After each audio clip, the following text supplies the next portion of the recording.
Welcome to The Stacks, a podcast about books and the people who read them. I'm your host, Tracy Thomas, and today I am so excited to welcome friend of the show, my friend, Chelsea Devantez, back to The Stacks.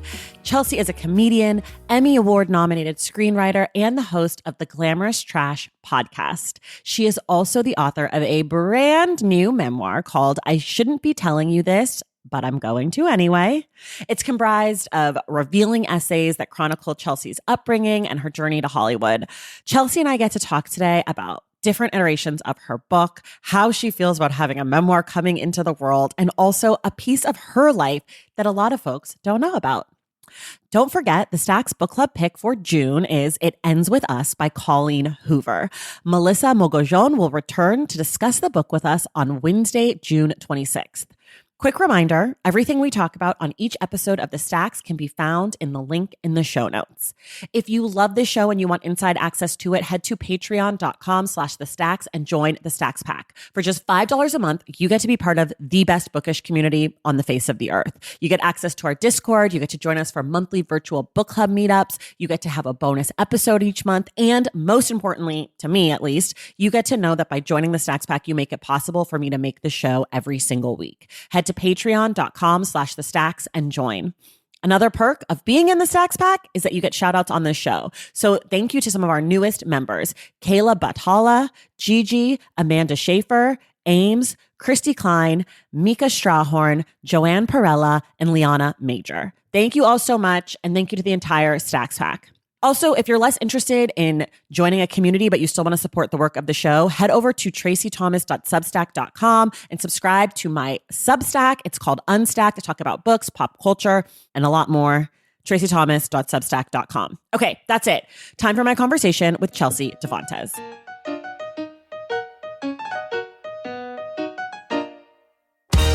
All right, everybody. I'm sure you are exactly 0% surprised by my guest today. You knew that friend of the pod, my friend Chelsea Devantez, could not write an entire book and not come on this podcast to let me ask her all of the most inappropriate questions about it. And you are right.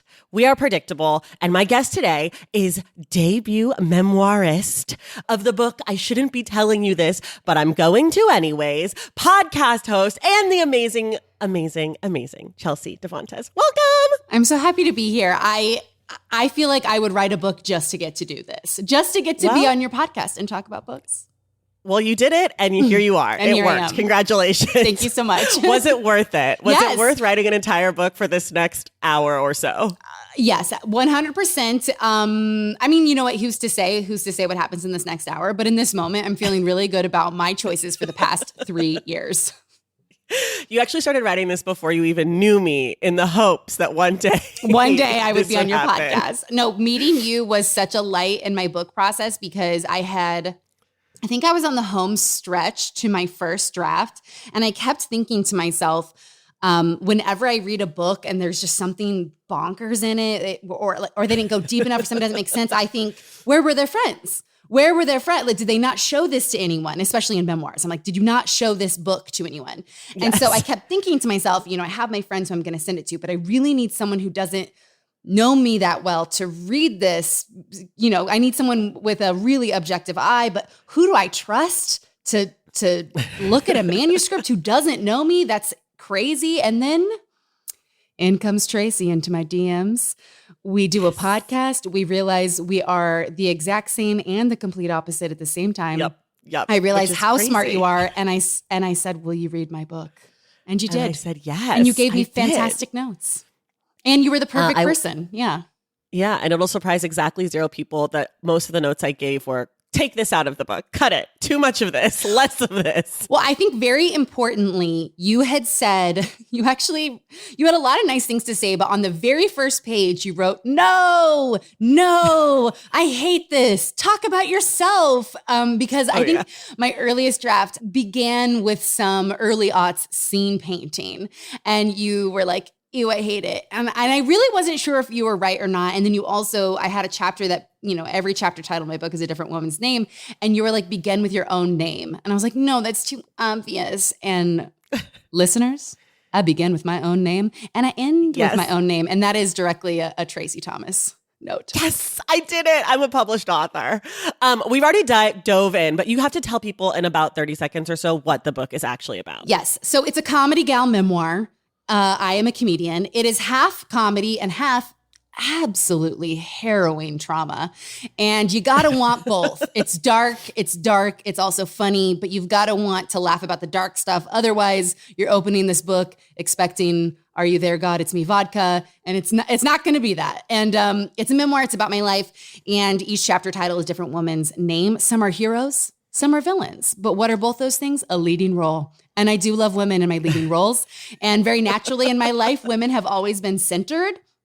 And so I always knew this would be the structure I would use should I ever get to write a book. And so you learn about these other women. You also learn about me, and a bunch of bananas things happen. I don't know if you want me to give that overview, Tracy, or if we'll get into it. No, that was good. That was a good overview. Okay. I love that some are heroes and some are villains. Just to talk about me for a moment, another note that I gave you in the book was, and this will also surprise zero people, was there's a character whose name is Shit Bitch, and she's a fucking shit bitch.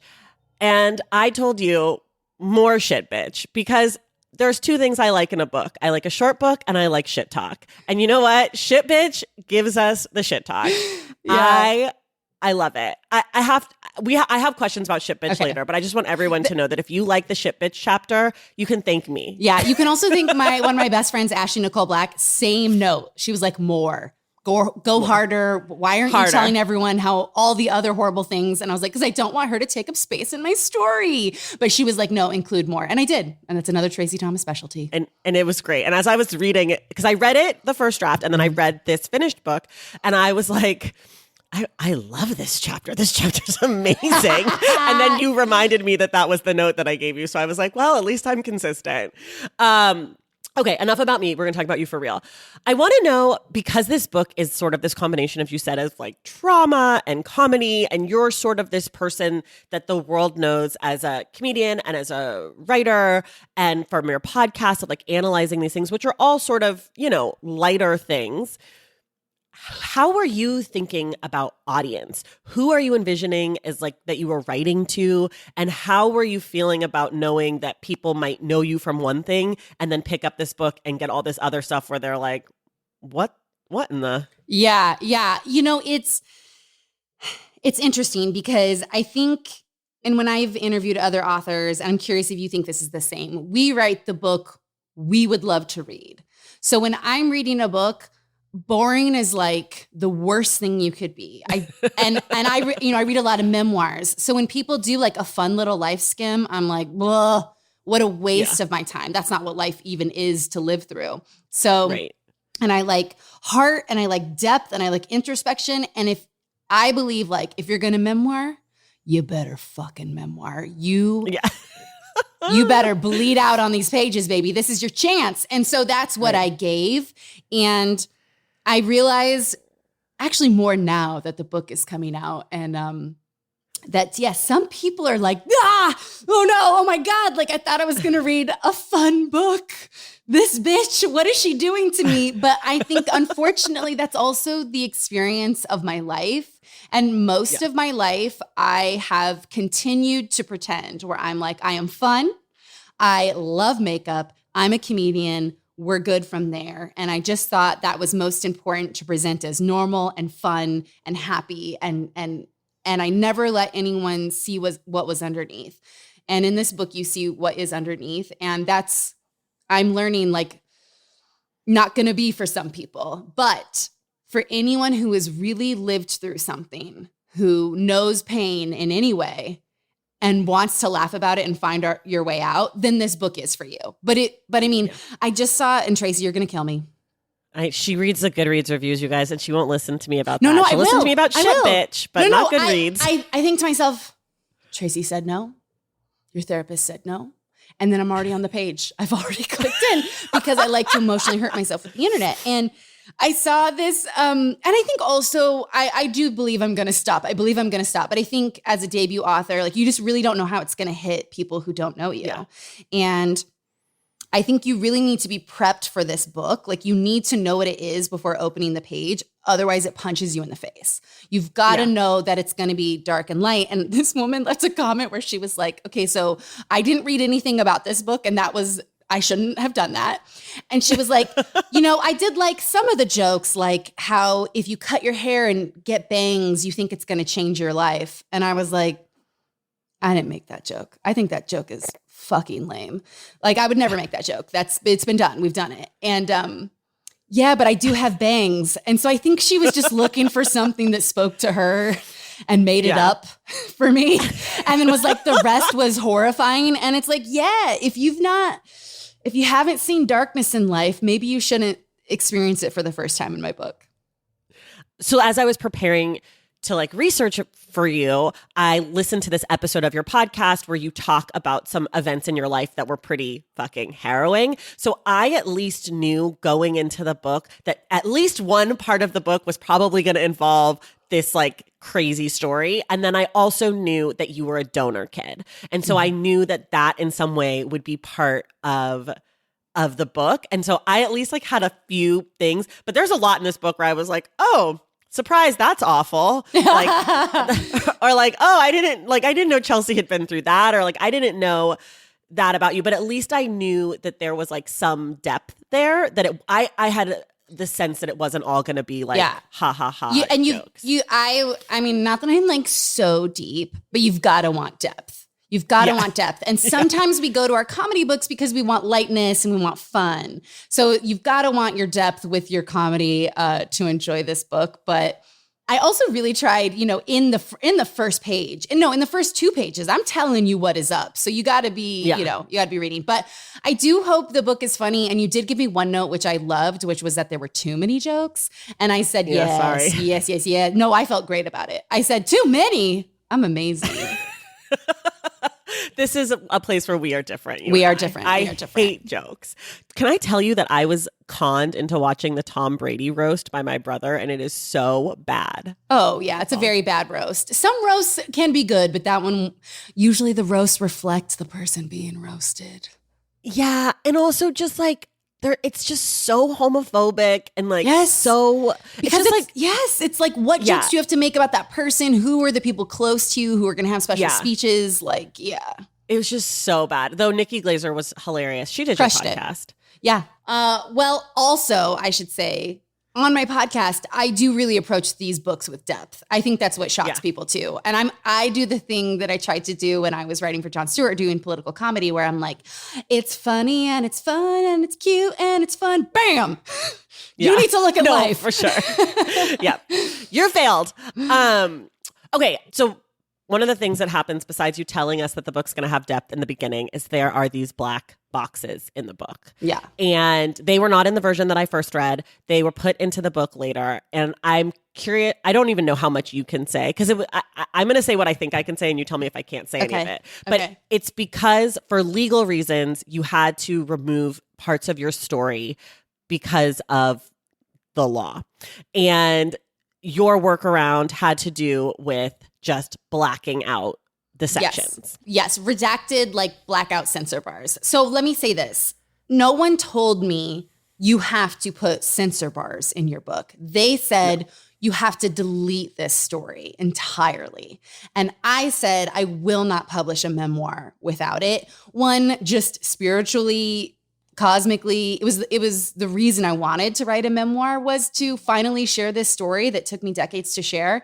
And 2, because I also just felt as a logical author that none of the other stories can make sense. Like it's really this cyclone in the middle of my life that sort of changes everything, and it's interconnecting the beginning and what comes next. And I just thought there's no way I can write without it. And so I tried to do a lot of different other things that lawyers just couldn't imagine. And so they were sort of like, well, show us and then maybe. And I was like, it was so hard to write this story to begin with. It was really, really difficult that I couldn't imagine. And I was being told it was just the system silencing a victim, which is also already in the fucking story. It's a story about domestic violence that I experienced when I was very, very young.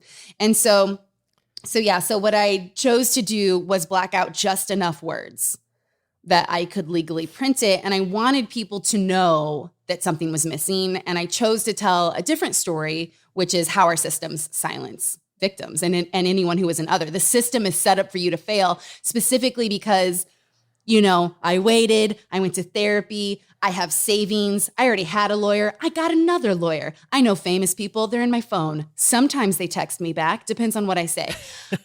If I couldn't tell my story with all of those resources that I felt I had worked my whole life for, think of any victim of domestic violence with even an ounce less than I have. And so that's the story I told. Now, that being said, I'm a year out. I have since thought to myself, I got through this horrible thing where I turn in the whole manuscript and I'm told to delete this part of my life. And I got through it with anger. I mean, my anger just powered every move until I turned this book in. I was violently angry. I still am. But had I not been angry because you were told you couldn't tell your story in the way you wanted to. Yeah. Angry. Also angry I had gotten so far.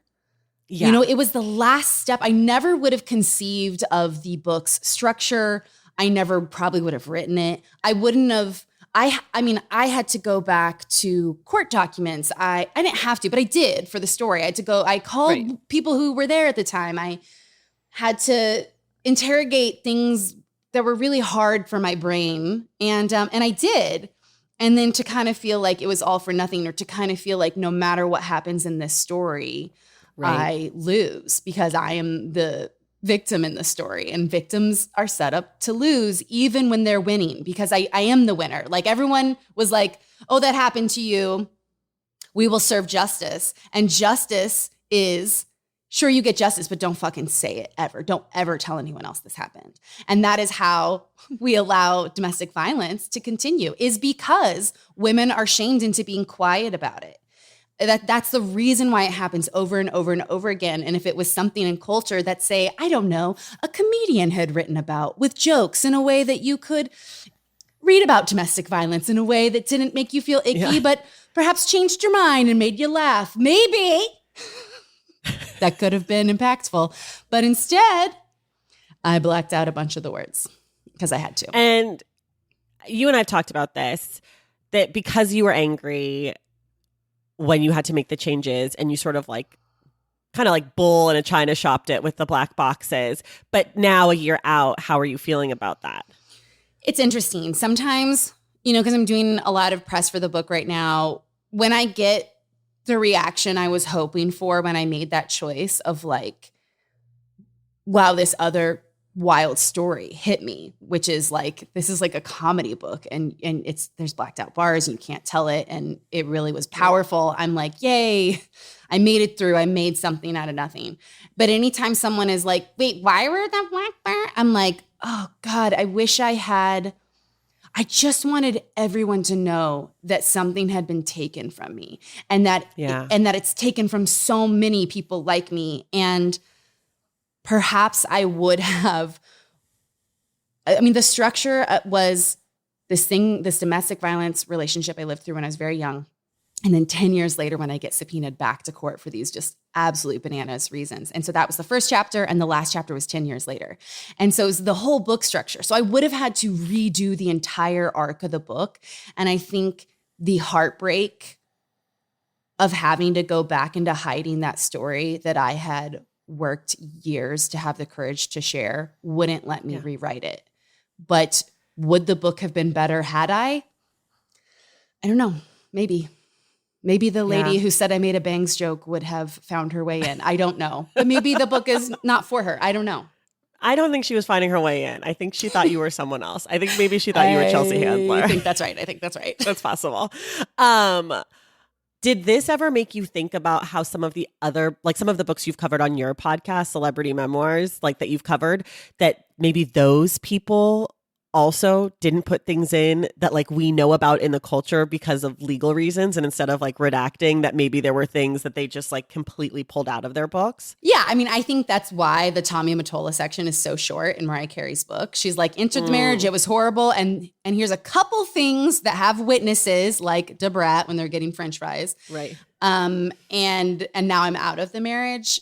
I also think when you are a celebrity, you have just so much money to fight things like that, and you become a public entity, which changes which information can be shared or not shared. Oh, interesting. And like what type of insurance you can get. And also, I think really important is that like it can't be defamation if it's true. Right. And not only is mine true, it is documented in court.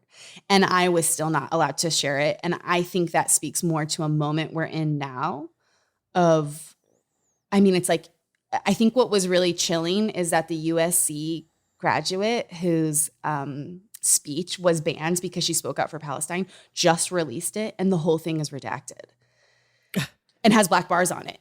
And I was like, wow. A literary trend none of us wanted. Okay, so speaking of your podcast, Glamorous Trash, where you talk about celebrity memoirs, you talk about a lot of celebrity memoirs publicly, and I'm wondering how much you were in your own head as you were writing this book of like, what would I say about this on the show? Or, oh my God, I'm doing that thing that I used to say that I hated. Or, oh my God, I understand why people fall into this trap or whatever. Oh yeah. I mean, I think first off, the audacity to talk about a memoir, to talk about other people's memoirs and then write your own. I mean, the balls. That definitely hit me a few times where I was like, you're a monster. I can't believe you're putting yourself through this. It definitely, I really do try and approach those books with empathy and compassion and love, because I do love them. I don't come at celebrity memoirs like, this is going to suck. And I know a lot of people are like, they're not real books. Well, they are, and they actually hold our culture's most powerful women's. Yeah. Look, if you don't think Christina Aguilera is our most powerful woman in society, that's fine. But she is, because we let women become pop stars and singers and actresses, and every now and then a politician. So they hold these like gems and these messy truths. And so, yeah, I thought about it a lot. I think it's different because celebrity memoirs are rarely treated with the craft of writing. So a few of them are, like Mackenzie Phillips' book, or oddly Crystal Hefner's had a lot of craft in it. But sometimes celebrity memoirs are like, here's what happened, A to D, the end. And so I think I was already doing such a different structure that got me out of my head. But yeah, despite you giving me notes to cut stuff, I cut so many things just thinking about every time I would get bored in a memoir. And I was like, that's the one thing you can't be when you read this book. I won't allow you to be bored. Are there things that you became more forgiving of? Stylistically, like memoirs and other memoirs, you mean? Like, I just like in writing your own, were there things that you used to be like very critical of in other memoirs where you're like, oh, I understand? Yes. So I still stand firm in the belief that I shouldn't be hearing what your grandpa did for a living in the first few pages of your memoir if it's not going to impact your story. Like, great example is Britney Spears. Learning what happened to her grandma's incredibly enlightening and insightful to what happens to her.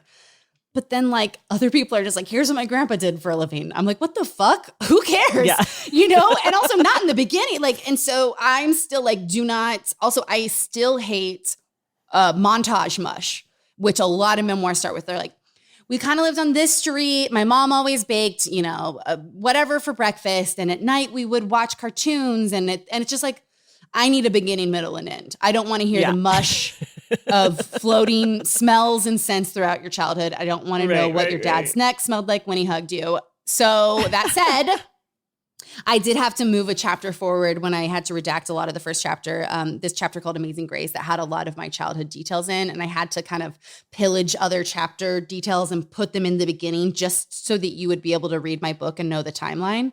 And I had more childhood in the beginning than I would have wanted. And yes, I became very forgiving because there was kind of no way for you to understand the scope of life without knowing certain details. Right. I personally do not. That does not bother me, the childhood stuff. A little bit. I guess you're right. It depends. I sort of am curious where people come from. Yes, but with a beginning, middle, and end. Yes. No, the mush I don't like, but the like details of like grandpa or whatever, that doesn't, it's not that it doesn't bother me necessarily, but I don't always catch it. Like I'm not Like, it's not something that I'm like really looking out for. Though when we did Jada's book and her fucking grandma's garden for 9 hours. We were in the garden for too long. Forever. If we had been in the garden for like 5 minutes, I would have been fine. But we were in the garden multiple times over like the course of an hour. Also, if you had worked the garden into some sort of analogy that grows the ayahuasca that you now take once a week at the end, now I'm back in. But you can't just be like, and on this row we planted roses. Yeah. You gotta tie it back in. No, that for sure. That's for sure. Okay, let's take a quick break and then I want to talk about donor kids.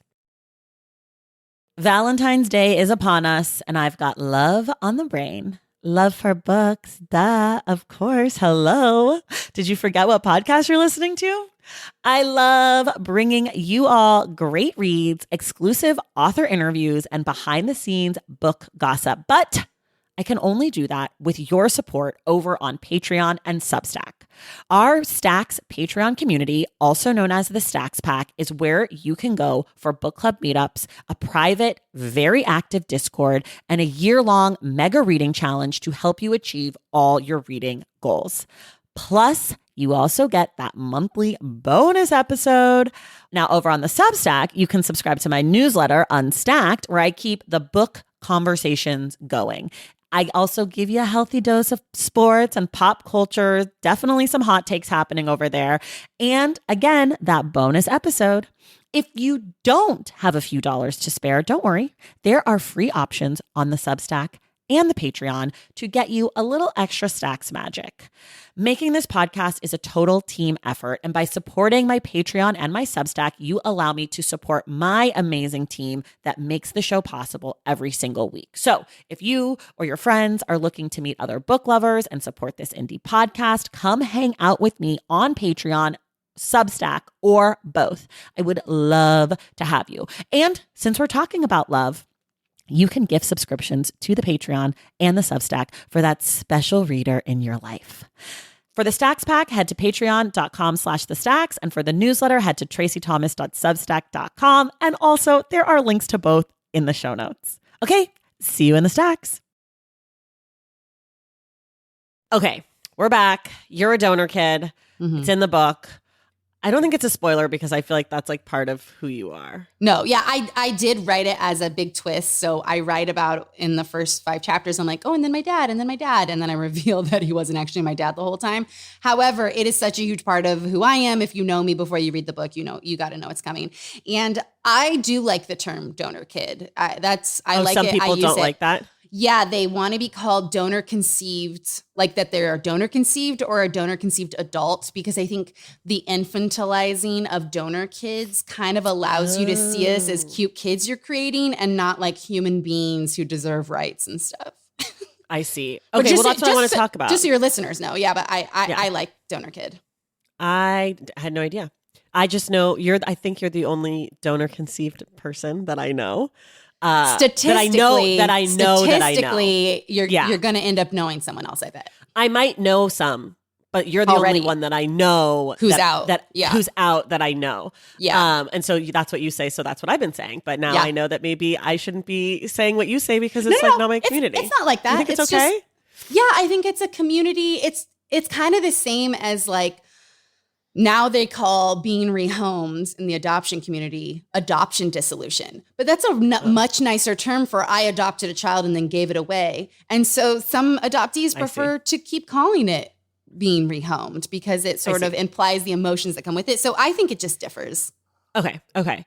Well, so speaking of donor kids / donor conceived people, in the book, you sort of make this case, or you talk about like how hard it is to be the kid and how like you don't have a lot of information because you were never really thought about at all. And the system at the time, like in the 80s and 70s and 80s, was really like not interested in the children and like what would happen to you when you did grow up. And so what do you think is owed to donor conceived children and adults?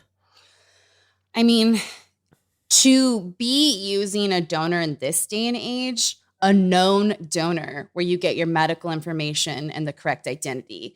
And I think what people do not realize is that the donor and fertility industry is completely unregulated.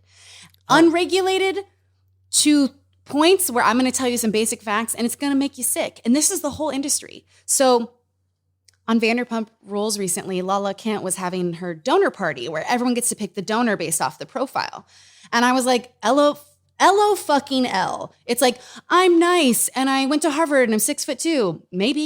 Maybe, or maybe not. Like, this is such a money-filled industry. Donors can say whatever that they want on these forms in order to sell their sperm. Chirobanks can say whatever they want on these forms. A man could. What's a chirobank? They're like it's like a sperm warehouse. It's a sperm where you can go and buy sperm. Okay. There's no federal or state limit on how many times a donor can donate. So you can grow up to realize you have hundreds to thousands of half siblings. You could grow up in a town where this is exactly what happened about a month ago. A woman dated her half brother for 5 years. No. Because they had the same donor. Because when you donate that many times and you're in a single area, so they were in a relationship for 5 years until finding out. And not only could the information not be true, but let's say it is true. And think of all the times you've gone on a dating app and you're like, I'm looking for a guy who's funny. And then a bunch of fucking losers are like, that's me, I'm funny. Right. And you meet them and you're like, actually, you're the worst person in the world. But they're self-identifying. Right. There's no regulations. If you go on Reddit, you will find all these men talking about ways they gave fake names. And in my years, they used to tell parents your donor is a medical student. And sometimes that was true. And other times they were in mental institutions. They were homeless. That's how they made their way. Or they were just students but not medical students. And just the amount of lies that went into it and still go into it now. And I think what is heartbreaking and why I put so much of my story into this book is that fertility industry narratives are always centered on the parents. And it is a really intense, heartbreaking, fulfilling journey of a parent to want a child and find a way to have a child. But you should also be thinking about the kid that's going to grow up. And this anonymous person who you have no idea about is going to be their biological father. And odds are they're going to want to meet him or know something about him.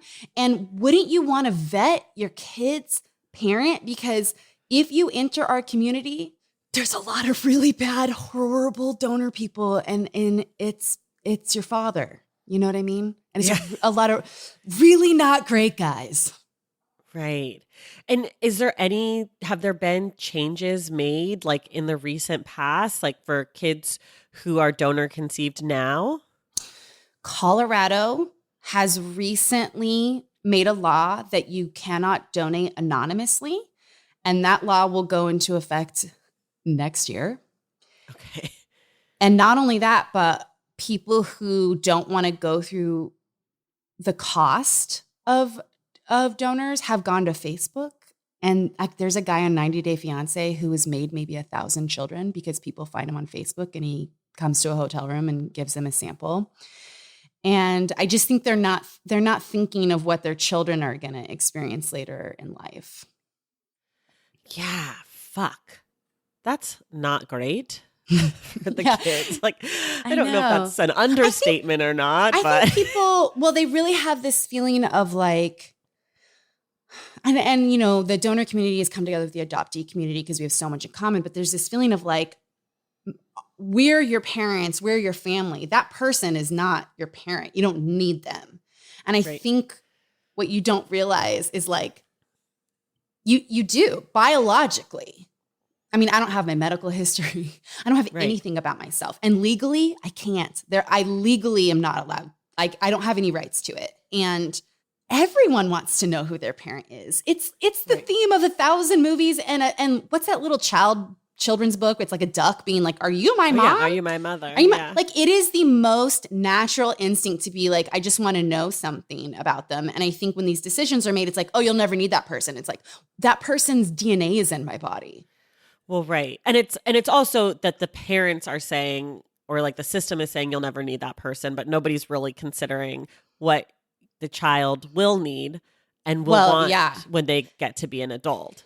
And I think particular to that point is that because there was so much secrecy in the 80s when I was conceived and the generations before and after, they never kept records. They lost the records. They changed the records. They burned the records because they truly believed they didn't know the internet and DNA testing was coming and that soon you could have your DNA test for $79.99 2-for-1 specials. Right. And they couldn't conceive of the internet at that point. So they believed they were like playing God and that if no one ever knew, the father would have a better chance of loving the child that wasn't his, which I'm not sure that's entirely wrong. However, it means they've had a hard time studying us because we weren't tracked. And also no one's given a fuck.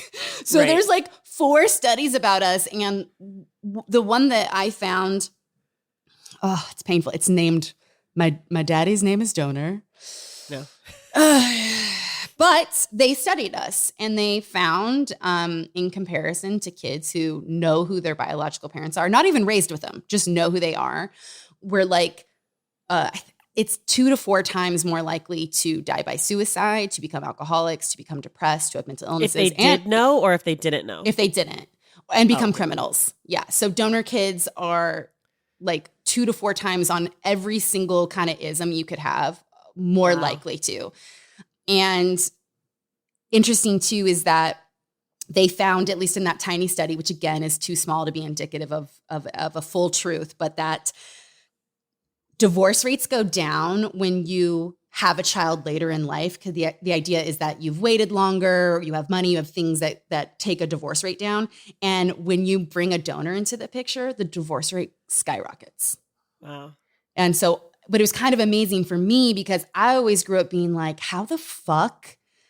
Like, I'm donor conceived. I also had this horrible abusive dad. I also had this other horrible abusive stepdad.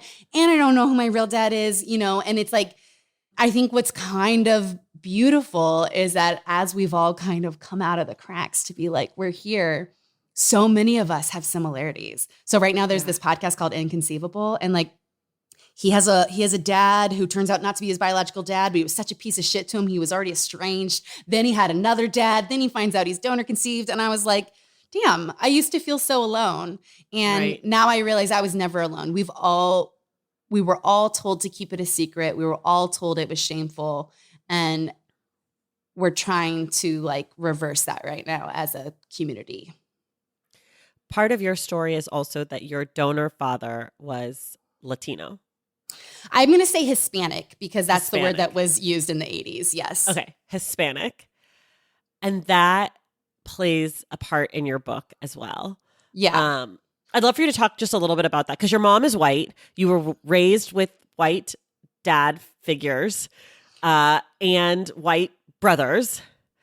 And you thought you were white your whole life. And then you find this information out. Or no, you didn't. Actually not true. Okay, well, tell me. I got it wrong. So my mom is Swedish for generations. Like Swedes on Swedes on Swedes. And she can like giving back IKEA. Like 10. Yeah. She's an IKEA princess. Exactly. And her husband, who I thought was my dad till I was 14 years old, is Mohican and Choctaw.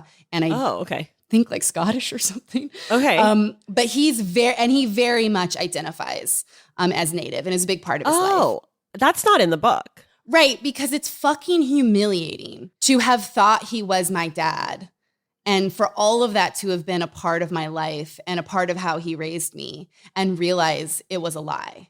And it's just, the other thing too is that chapter is so long. So at one point I did go into it and my editor was like, this is becoming the entire book. Like, and I was like, okay, yes. So I had to cut a lot out of it. And also you have to remember what identity was like in those years. And the way people talked about it was incorrectly or not at all. And so I'm also like white presenting. So it's all, you know what I mean? It's like, it was a very nuanced thing and it took me a while to untangle it all. And they chose a Hispanic sperm donor so that I would have brown eyes and brown hair and look like him. And I came out blonde as fuck, like the blondest baby you've ever seen. I also came out with 12 toes. I have 11 fingers. Yeah, I see again. We are the same. I feel like I put this in my notes in the first book with my little red pen. I think I like circled it. Was like, me too. You did. Yeah. Yeah, and then later my hair turned brown and but it's interesting. It's not like it's like they divorced when I was 3 or 4. He never wanted to talk to me. Most of my dealings with him were bad. He was physically very abusive. I kind of hated him from the start. And so so it's a complicated part of the story. And then when I found out he wasn't my dad, it was actually a really wonderful feeling at first. And then I was told to keep it a secret. And then it evolved into a really dark feeling over time. Yeah. But how does that, I mean, Shit Bitch, my favorite character, she sort of forces your hand on the identity piece of it. And I know that in the book at the time, sort of like you weren't prepared to like think or talk about the fact that like, because I guess we should say, because your last name is Devantez, right? You change your name for reasons that are blacked out in the book. And you talk about having had multiple last names. You had your mom's last name, you had your stepdad's last name, or no, you had your dad's last name, then you had your stepdad's last name, then you go back to your dad's last name. Then for the reasons in the book that are blacked out, you end up making up your own last name, which is Devantez. And Shit Bitch later in life is like, who is this white girl pretending to be ethnic with this name? And so she sort of forces your hand to sort of tell your story about being donor conceived and whatever. And all of that's very difficult for you at the time. But now I think we're at least 10 or 15 years after that. How do you feel about it now? Like, well, I should say as a teenager, it was really important to me. Like I felt like learning my dad was half Hispanic meant a lot to me. It's just all over my journals, sort of every tiny little way, consequential or not, that I didn't match my family. I attributed it all to him.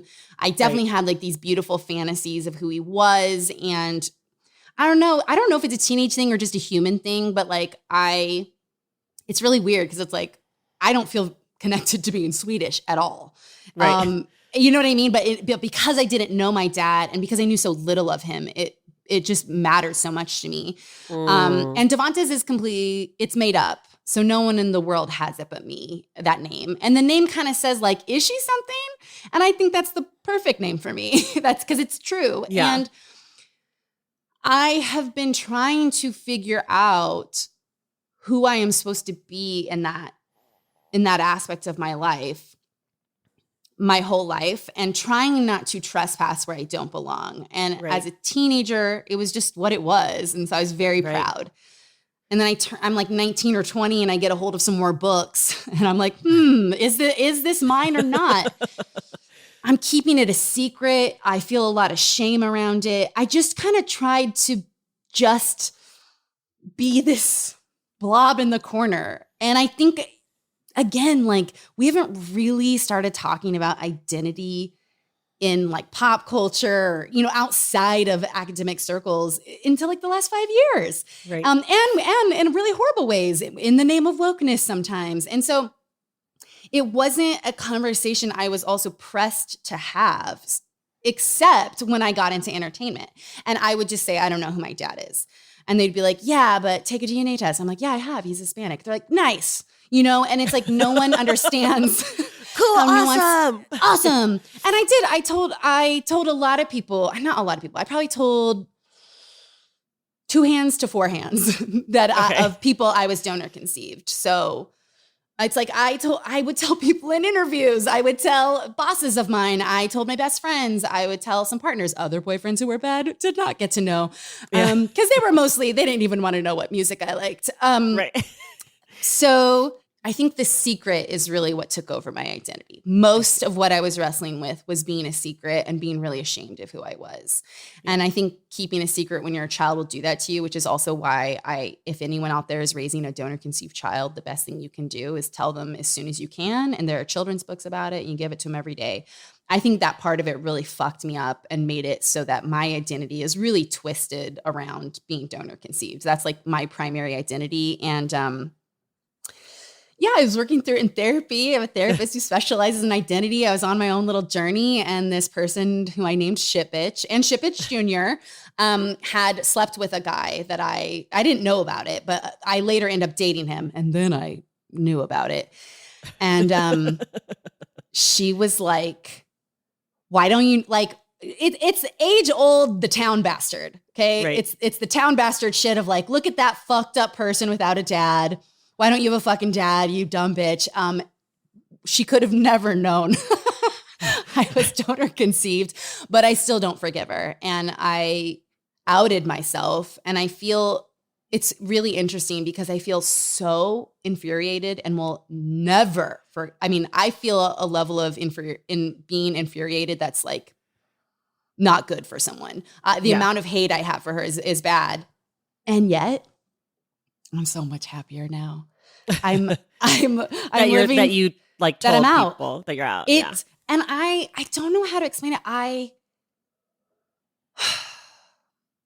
I'm going to try and say this without, tanking the podcast, but I thought it would be better that I was dead than for people to know I was donor conceived. And I had to I came close a few times. And, oddly enough, reading studies that we are 2 to 4 times more likely to experience that, I was like, amazing. This is not my fault. This is other people's fault. Right. But the shame was pretty painful. And I didn't know how to tell people. And I had to go against my family's wishes in order to find a way to do it. And what's so funny now is that like, we're all okay. We all lived through it. Yeah. I still have my mom. I only have one parent in the world. It's my mom. I thought I was going to lose her when I told people. I still have her. We're closer now. And I wish I had had the courage to do it sooner. And I hate that Shit Bitch became a part of my story when I already have enough story without her. You know what I mean? Yeah, no, for sure. Okay. This has been a lot about your childhood stuff because I feel like you said before, it sort of like frames the rest of your life. But like, unfortunately for everyone listening, Chelsea is like ridiculously successful. It's so rude. And you're so dumb. We hate this. And there's a part in the book. So like, everyone has to read the book, but you find your way to becoming a Jon Stewart writer 2 times, 2 different projects. And you have all these fancy friends. You have this group chat called Roger, which is, I've never been more jealous than anything that I've read in a book. But that chapter, both times I was like, oh, I'm so jealous. I hate Chelsea. She's got cool friends. But you have this one line or this one section where you talk about your whole life leading up to like finding success has been like the struggle to make it, right? It's like eating top ramen every day or like whatever. And then you make it. And then all of a sudden your life can't be about the struggle to make it because you've done it. So then what does your life become about? Like it becomes about, trying to actually live and enjoy the dream. And I want to know like more about that, what that was like for you, because we talked about so much, like you had a rough upbringing, like you had a rough time and now like you're you. And I feel like obviously all of that's still there, but like you're not, it's not defining for you to the outside world. It might be defining for you, Chelsea, living it, but it's not defining for the people who see you from the outside. I mean, maybe with my like Instagram selfie with all the makeup I own all over my face. Yeah. Okay. Maybe with your homemade cut bangs. Yeah. Maybe they can know there's drama there. Yes. What was that like? I'm still in it. Interestingly enough. And I think I kind of have this, and I talk about it in the book, but I have this like 15-year-old me who's like, do not be like all those people we hated. Like, you need to know how good you have it now. And she's mean. She's like, how dare you? She's a bully. And also like, I always just wanted help. I wanted help so badly for a multitude of reasons when I was a kid, which is also how I found my way into books and celebrity memoirs, where I was like, maybe there's help inside here. And so as an adult, I'm like, and I need to fulfill that wish I had. And yet I guess it's infuriating that there's not like a job you can get or an amount of savings you can get where you go like, all right, I'm cool now, And that's called capitalism. Yeah, absolutely. And yeah, definitely like poor brain of just this scarcity anxiety that doesn't, match up. And like I definitely rely on this text thread. I rely on you. I rely on so many things to sort of keep me in balance because my brain insists on being 15 a lot of the time. And I think it kind of messes up my personality sometimes because like it's like when I was like throwing a wedding, and I was posting a lot about it on Instagram, and I just remember one time I was like, this dress is $7,000. This dress. Can you guys fucking believe this? And someone messaged me and they're like, you're a TV writer, like just get it. And it's like, but I still have a brain. Right. And that's too much for an ugly fucking dress. And on principle, I am a DIY glamorous trash queen. Right. I gotta be able to look myself in the fucking mirror and know that I gave $7,000 to a dress and not like a good cause, and then live with that. And so, but I do think there's this weird thing of where people's like, does she know? Why is she talking like this? And it's like, I don't know, raised on mac and cheese in libraries. I kind of hope it remains in my heart always because I am around TV writers who have said the most disgusting shit as casual normalcy around me. And I'm just like, I can't let that happen to me. Yeah. Also, by the way, I don't have a job right now. So I'm back. I'm just a lady who has a book coming out and I already got paid for it. So I don't know what happens next. Back to the mac and cheese. That's the thing about mac and cheese. It's always going to be there. It never goes bad, I made it last night. It's very good. It's a good meal. That's what I want for dinner. That's what I want for lunch. Okay. We're like running out of time. I have so many other things, but we have to talk about a part of this book that is near and dear to my heart because I got to be a part of the process. The cover and the title. I ask this question to almost every author.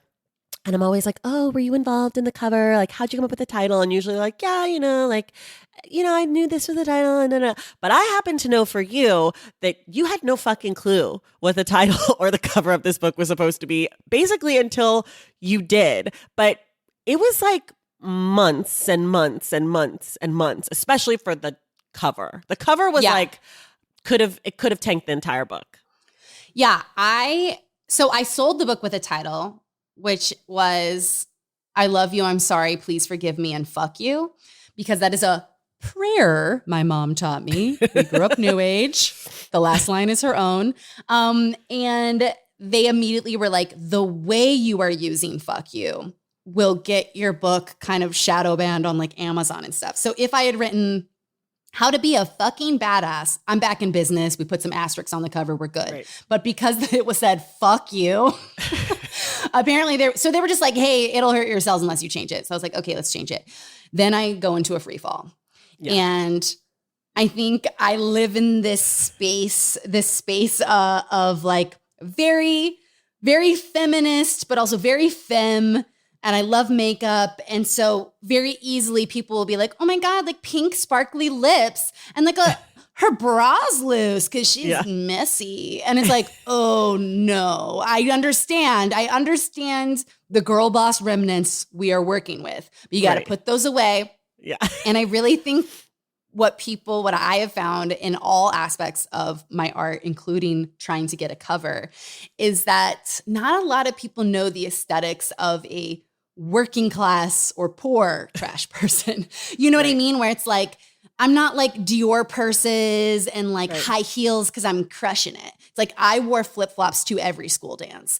Like we've got to know the lane we're working in. So getting a visual aesthetic was hard. A title was hard. The title came when I had to redact the book.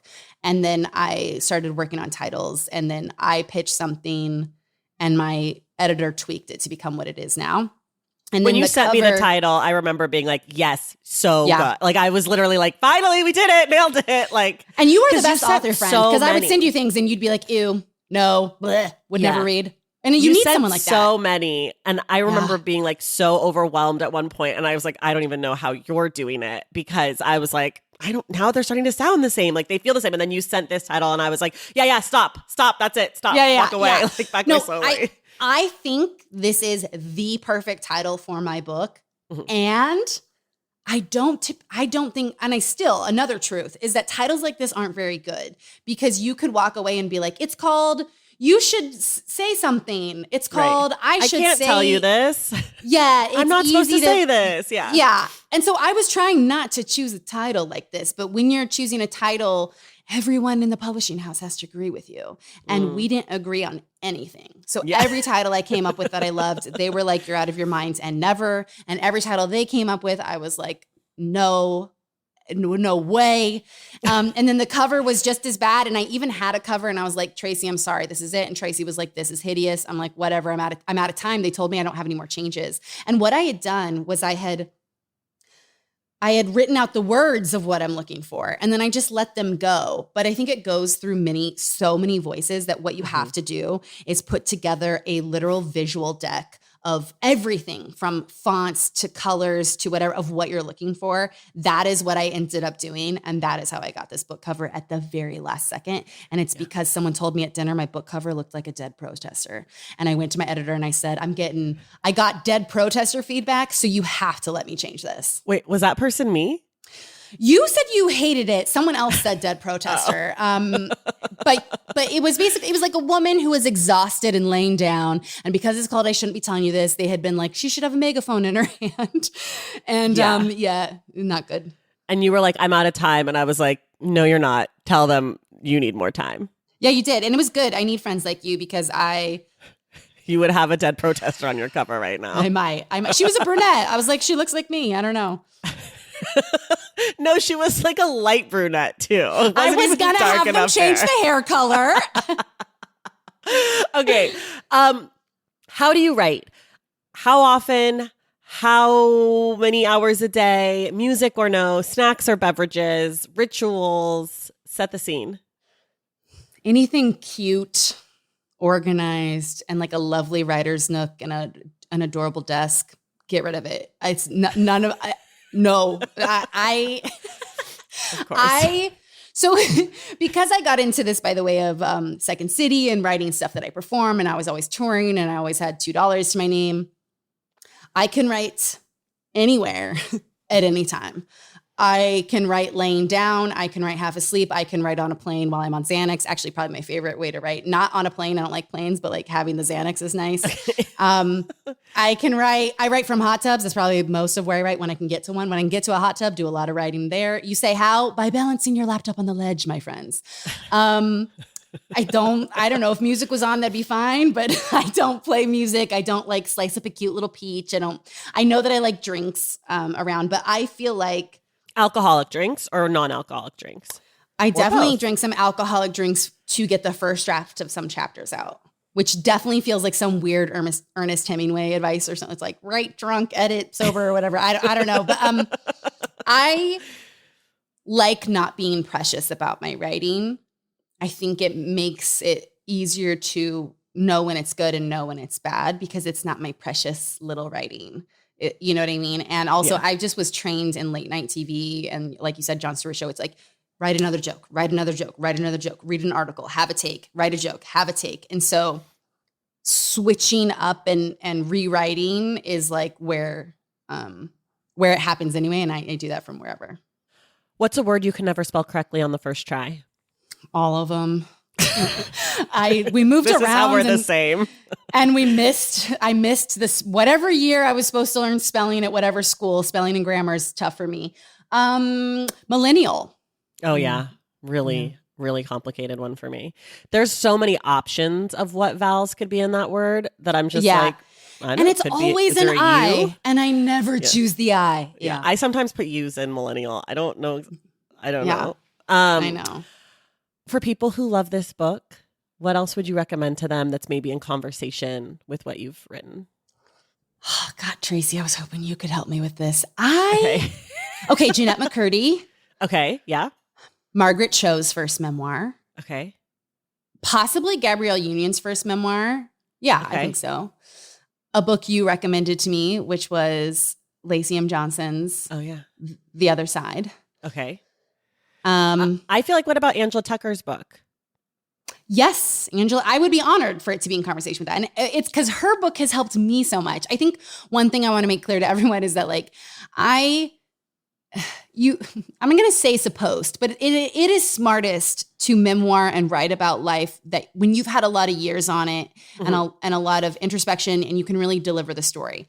I am a full open wound about being donor conceived. I may have said the wrong things in the chapter, but I couldn't write a memoir without it. And I learned so much from people who have come so much farther than me, like Angela Tucker.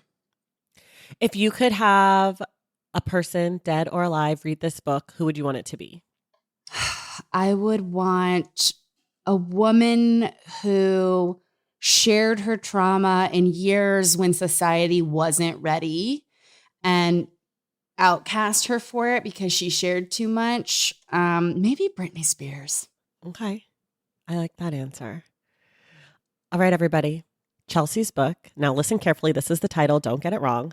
I shouldn't be telling you this, but I'm going to anyways, is out as you're listening to this now. You can get it on audio. Chelsea reads the audio. I have to say, in full transparency, we're recording this early. I have not been able to get my hands on the audio yet, so I'm going to wait till the book actually comes out to listen to it, but I might have to read it a third time just so that I can hear the audio. I'm so shocked that you would do the audiobook. What a friend. You've already read this book audiobooks twice. And I'm sure it's really funny. And I also want to hear how you all do the redacted sections. Like, I'm just curious about the audio. I was trying to get it before we recorded this, but we're too early and they didn't have it finished ready in time. So but yes, you can get the audiobook wherever you get your audiobooks, and you can get the physical book wherever you get your physical books. And if you're listening to this right as this comes out, Chelsea still has a few more stops on her book tour. So check those out on her website, and also listen to her podcast, Glamorous Trash. I've been on 3 times. So there's 3 perfect episodes. And then there's many other episodes you could also listen to.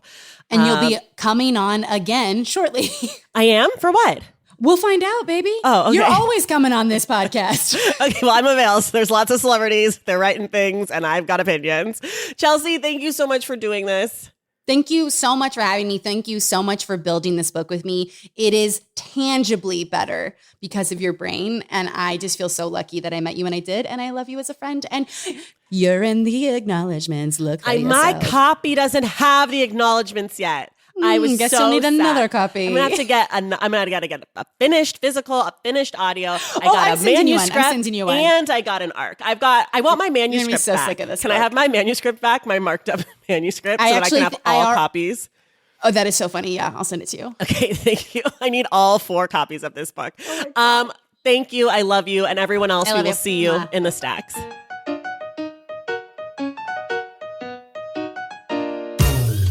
All right, y'all, that does it for us today. Thank you so much for listening. And thank you again to Chelsea for joining the show.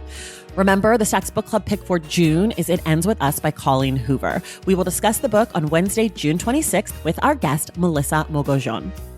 If you love the show and you want inside access to it, head to patreon.com/thestacks and join the Stacks Pack. And check out my Substack, tracythomas.substack.com. Make sure you're subscribed to The Stacks wherever you get your podcasts. And if you're listening through Apple Podcasts or Spotify, be sure to leave us a rating and a review. For more from The Stacks, follow us on social media at The Stacks Pod on Instagram, Threads, and TikTok, and at The Stacks Pod _ on Twitter. And you can check out our brand new website at thestackspodcast.com. This episode of The Stacks was edited by Christian Duenas with production assistance from Lauren Tyree. Our graphic designer is Robin McCrite, and our theme music is from Tagiragis. The Stacks is created and produced by me, Tracy Thomas.